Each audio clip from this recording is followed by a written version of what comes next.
Well, good morning. Welcome to Reaching the Lost Success Strategies. This morning, I want to talk about one of the principles that we teach in our school. Now, for those of you who've gone through our seminar training, you know that we have one mission. All right, we have 7 principles we have to teach you and 6 steps to get there. Those 6 steps I always keep in my background. I never want you to forget them.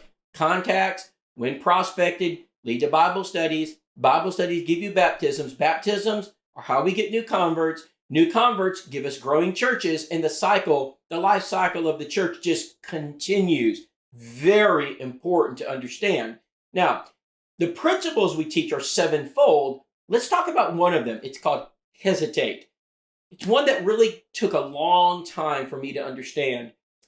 When you're with your friends and family or with someone you're trying to cultivate into a Bible study, invariably, they're going to bring things up that you don't agree with. They're going to talk about things that rub you wrong.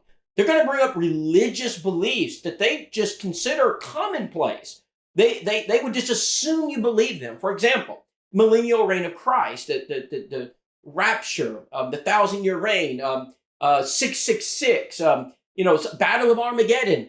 They're going to bring those things up like the Left Behind series, and just assuming because you're a religious person, you believe that. You're tempted to reply. You're tempted to say, well, wait. Now, wait a minute. Let's talk about that a little bit. And you believe you're doing good and having a Bible study. Of course, you're not. What you're doing is creating a barrier. You don't begin Bible studies in the book of Revelation. The book of Revelation is the last book of your Bible for good reason.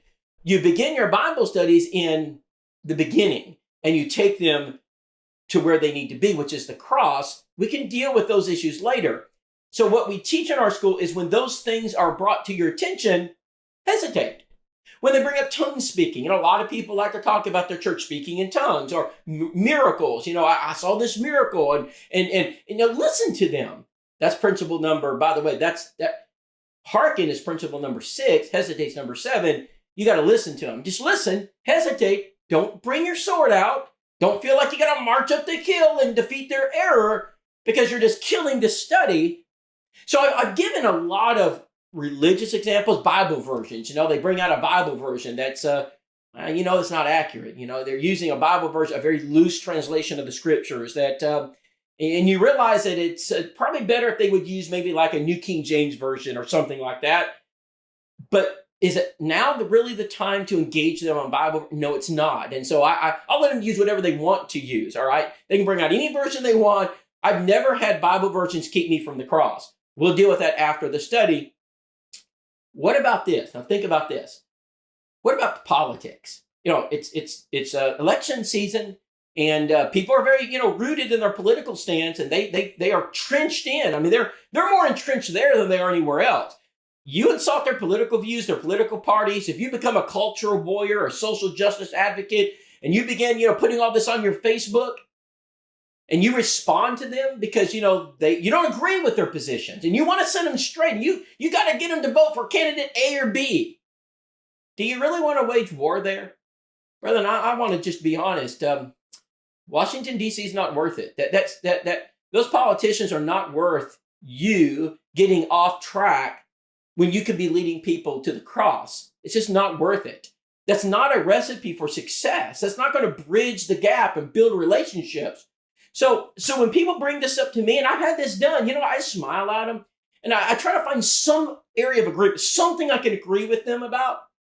Because I realize that in Matthew 28, 18 through 20, Jesus says, teach, baptize, and teach. And so there are some things we'll teach later. And normally the political views, they kind of fix themselves. If you just teach them the gospel of Jesus Christ, those kind of things will fix themselves.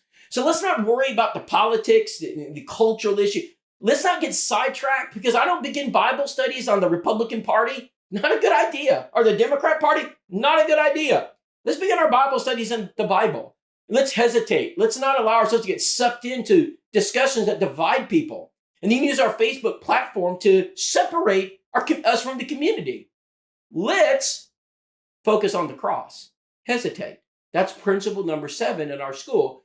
Just want to remind you that's very important that you practice the principles if you're going to be an effective soul winner. God bless your efforts this week.